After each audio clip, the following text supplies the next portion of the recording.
Muncul sini. Gak ada cerita lu mau nakut-nakutin gue.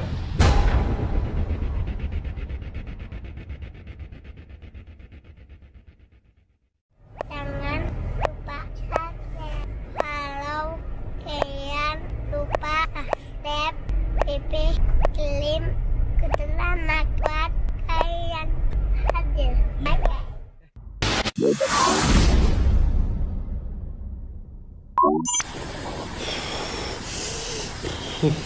Gila dinginnya ampun. Astagfirullahaladzim. Tuh, laut gengs, laut lepas gengs. Ayo, ada yang tahu nggak saya di mana? Saya nggak mau kasih tahu dulu nih. Lihat nih, perjuangan saya buat konten horor, buat para pecinta dunia mistis, dunia horor. Saya jauh-jauh hanya untuk memberikan sebuah tayangan yang bisa kalian nikmatin di rumah kalian dengan keluarga hangat kalian. Nah, ini saya kasih clue. Ini depan saya tadi tuh sebuah laut lepas, guys. Nah, di sini itu banyak villa-villa yang sudah ditinggalkan karena tragedi tsunami. Ada yang ingat nggak? Tsunami di daerah Jawa Barat ini terjadi di tahun berapa dan tanggal berapa, guys? Ayo, ada yang hafal nggak? Ada yang tahu nggak? Sebelum kita explore lebih jauh nih. Jadi pada tanggal 22 Desember 2018, guys, peristiwa tsunami yang disebabkan oleh letusan anak Krakatau di Selat Sunda yang menghantam daerah pesisir Banten dan Lampung. Sedikitnya kurang lebih 426 orang tewas dan 7.202 terluka dan 23 orang hilang akibat peristiwa ini. Nah, makanya berhubung saya lagi di sini, otomatis mampirlah ingin mencari tahu apakah fenomena-fenomena tentang tragedi masa silam itu bisa terrecord di tempat ini atau enggak. Padahal nih villanya masih bagus-bagus, sumpah. Hanya aja seperti sudah tidak bertuan, walaupun memang masih bertuan ya, gengs.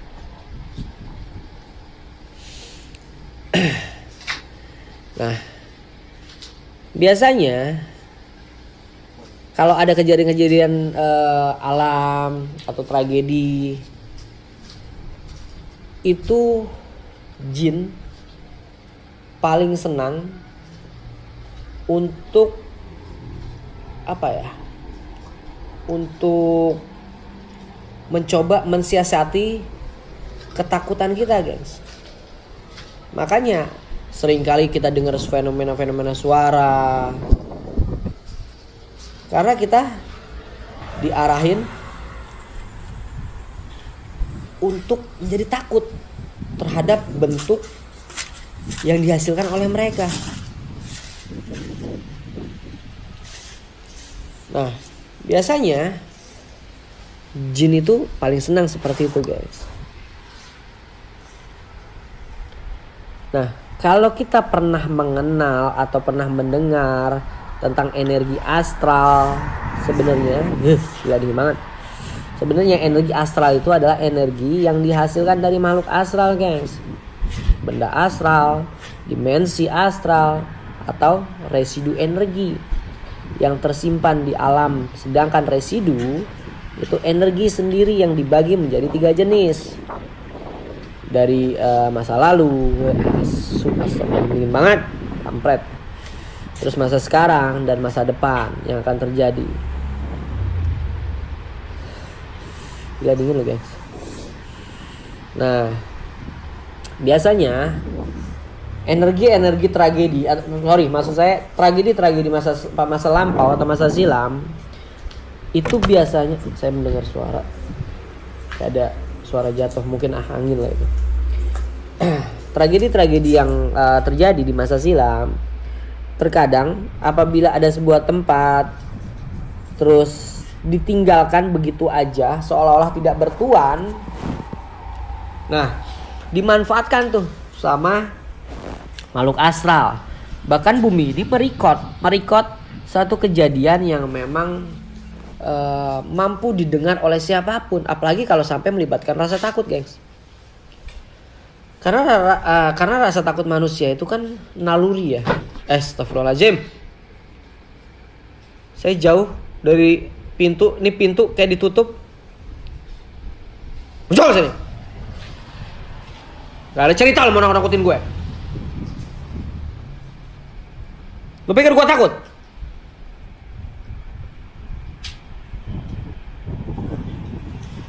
Salah lo kalau mau nakutin gue.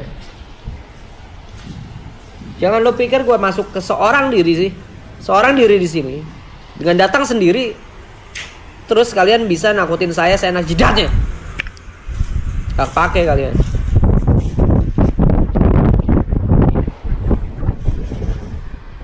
Kurang ajar. Tiba-tiba pintu dibanting. Walaupun saya masih berpikir itu angin lah. Tapi kalian lihat sendiri kan, itu pintu itu sudah kena air, jadinya ngembang.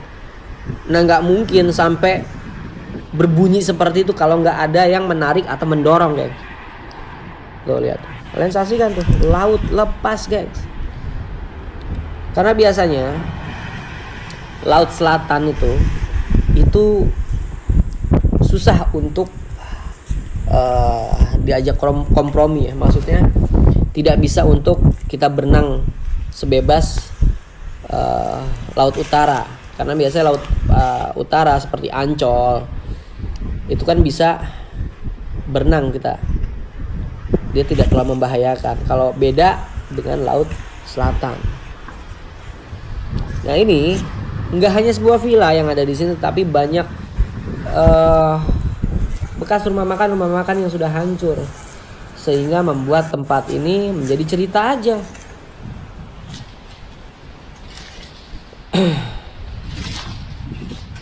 Karena saking banyaknya, makanya saya mesti masuk satu persatu. Ya Mas Rafal Jin, assalamualaikum warahmatullahi wabarakatuh. Tunjukkan eksistensi kalian.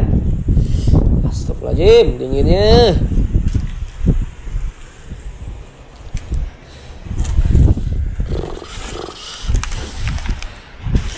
Dinginnya ya. Coba kalian bayangin, guys. Dingin laut dengan dingin pegunungan itu beda banget. Dingin pegunungan itu tidak gampang membuat kita sakit, guys. Karena apa? Karena masih bisa dihalau dengan pepohonan dan tumbuh-tumbuhan yang berada di seputaran gunung. Beda dengan angin yang dihasilkan di sebuah alam bebas seperti lautan ini. Jadi ngeplong gitu loh. Makanya sering banget orang tuh mengalami fenomena istilah angin duduk itu di seputaran laut, guys. Karena apa? Anginnya tuh ngelos. Beda. Dinginnya juga beda. Dingin laut dengan dingin di hutan atau di gunung itu beda, guys. Apalagi kita tahu daerah sini tuh daerah yang sangat lumayan panas.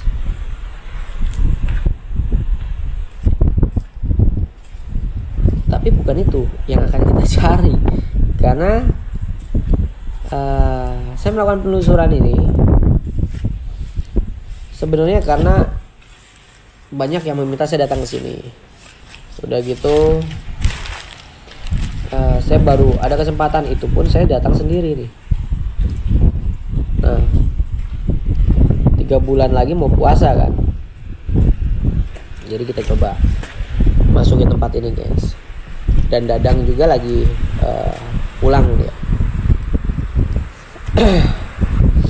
Jadi saya pure datang seorang diri nih.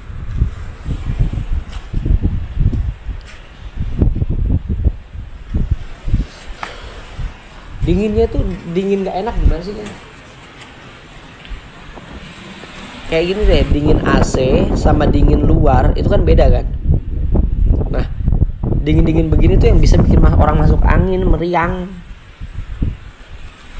Karena dinginnya tuh ngelosnya tuh nggak tanggung-tanggung. Assalamualaikum warahmatullahi wabarakatuh. Assalamualaikum waalaikumsalam ya hol hodam. Ya hol murah. Ya hol goib. Ya hol jasad. Ya Jalul guys. Tunjukkan eksistensi kalian. Hadir. Ini sebenarnya masih bagus ya. Astagfirullahaladzim. Saya dengar suara. Saya dengar suara tadi. Entah di dalam, entah di luar. Atau angin ya. Bentar. Saya coba intip. Saya mau masuk dulu. Tuh, vilanya masih bagus ya sebenarnya.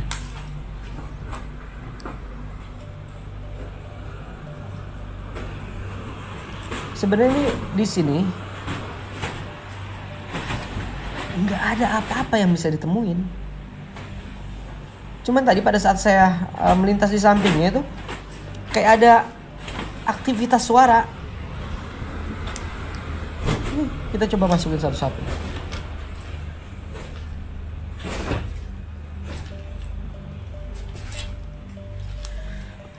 Tuh. Kasurnya masih utuh. Bantalnya. Astagfirullahaladzim. Kalian dengar nggak? Kalian dengar? Suara apa itu? Saya udah mulai merinding di sini. Saya mulai merinding di sini.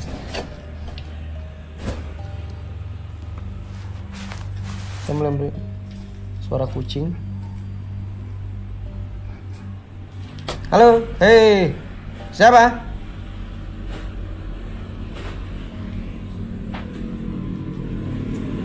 Tadi sebelum ada fenomena-fenomena seperti ini, saya biasa aja guys. Setelah saya mendengar fenomena suara ya, tiba-tiba sih merinding nih.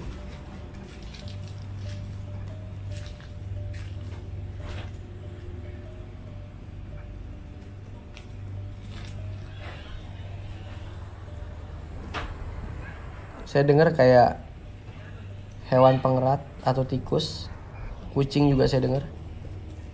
Tapi samar-samar saya dengar suara anak kecil. Saya samar-samar dengar suara anak kecil ya.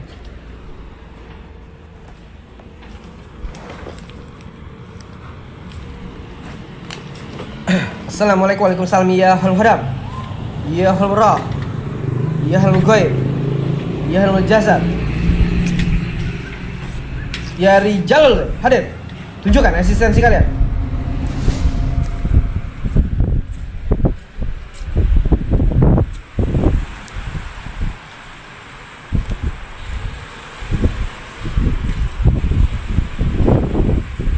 Nah, karena dulunya tempat ini pernah mengalami satu tragedi yang menyebabkan hilangnya dan meninggalnya banyak orang di tempat ini. Saya coba akan menceritakan 5 hal yang menarik tentang jin yang dulu pernah saya baca dan saya kutip menurut Syekh Badruddin. Kenapa? Kalau kita melihat aktivitas dan pemandangan tempat ini, di alam mereka, jin juga beraktivitas layaknya manusia. Karena kalau kita berbicara soal jin dan dunia mereka, seakan gak akan pernah ada habisnya. Karena penuh misteri. Ada banyak tuh yang belum terungkap dan masih menyisakan tanda tanya besar.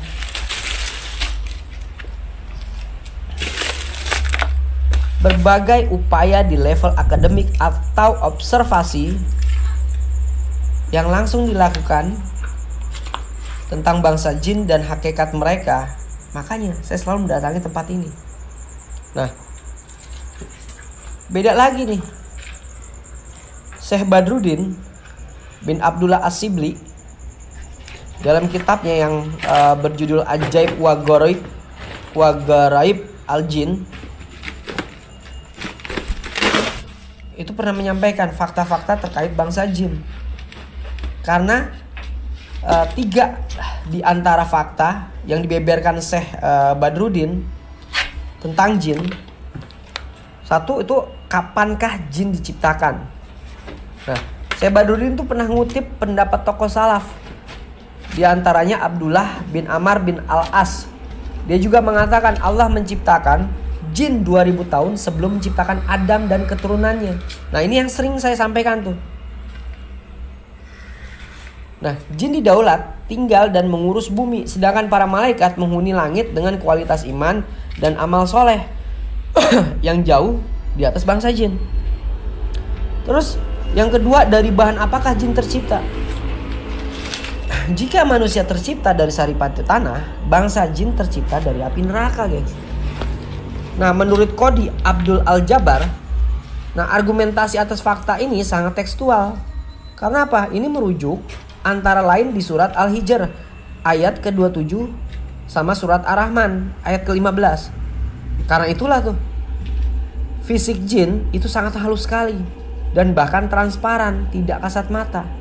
Mereka melihat manusia, tetapi manusia tidak dapat mengindra mereka secara umum, kecuali ya dia sudah bermanifestasi ya. Lalu yang ketiga, mereka mampu berubah wujud. Dan jin mempunyai kemampuan menjelma dan berubah wujud dalam bentuk makhluk nyata seperti binatang atau bahkan manusia. Nah, biasanya kalau tragedi-tragedi seperti ini, mereka tuh paling senang untuk memanfaatkan seolah-olah itu roh gentayangan, padahal nggak ada yang namanya roh gentayangan. Nah, ini salah satu trik dari bangsa jin untuk membuat orang seakan-akan percaya bahwa apa yang dilihat itu adalah sebagai bentuk roh orang yang sudah tiada. Nah, ini pernah terjadi tuh ketika jin dengan jenis setan itu ngejelma menjadi Surakoh. Ini juga pernah saya jabarin. Surakoh bin Malik bin Jasyam lalu mendatangi kafir Quraisy. Nah, ketika mereka tengah ngobrol bermusyawarah untuk melakukan perang Badar.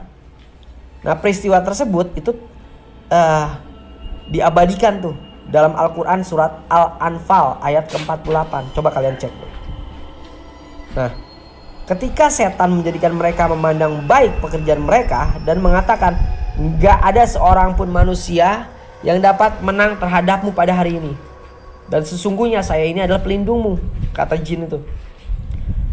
Namun, tatkala kedua pasukan itu telah dapat saling lihat berhadapan, nah, setan itu balik ke belakang terus ngomong nih, "Sungguhnya saya berlepas diri daripadamu. Sesungguhnya saya dapat melihat apa yang kamu sekalian tidak dapat melihat. Sesungguhnya saya takut pada Allah dan Allah sangat keras siksanya." Tuh, bahkan bangsa jinnya ngomong begitu, guys. Lalu juga yang keempat, aktivitas jin hampir sama dengan manusia. Mereka makan, minum, tidur, beranak pinak. Walaupun para ulama tidak satu pendapat untuk jenis makanan ya, terutama ya. Nah, kesamaan tersebut bukan hanya soal kebutuhan biologi sehari-hari, tapi soal aspek ritual. Karena pada dasarnya bangsa jin juga mendapat perintah yang sama, yaitu apa? Beribadah kepada Allah Subhanahu wa taala, guys. Layaknya manusia. Mereka juga mendapat perintah dan larangan. Itu saya kutip di Quran surat Al-Jin surah 72 tuh ayat 1 sampai 2. Nah, yang kelima, sebenarnya jin tuh takut pada manusia. Kenapa? Karena Imam Mujahid bin Jabir pernah berpesan tuh, ketika seseorang melihat bangsa jin atau setan atau memedi makhluk halus dan lain sebagainya, janganlah lari tunggang langgang yang membuat diri sendiri trauma, tetapi hadapilah, dia akan pergi sendirinya. Nah, itu pesan dari Imam Mujahid bin Jabir. Nah, itu yang selalu saya lakukan apabila ada fenomena penampakan, saya kejar. Apabila ada fenomena suara, saya dekati. Kenapa? Ini pesan dari Imam Mujahid bin Jabir. Untuk kita nggak boleh takut terhadap bangsa mereka. Nah, ini yang saya tuangkan dan saya aplikasikan ke kalian agar kalian mengikuti dari pesannya Imam Mujahid bin Jabir. Gitu, guys. Jadi bukan saya ngerasa berani, kalaupun misalkan saya agak neriakin mereka, jujur saya juga manusia biasa, punya kelemahan. Enggak semerta-merta saya menantang mereka, tidak. Hanya aja saya mau membuktikan dan mengajak kalian untuk lagi tidak takut terhadap bangsa seperti mereka. Terlepas dari pesan Imam Mujahid bin Jabir gitu.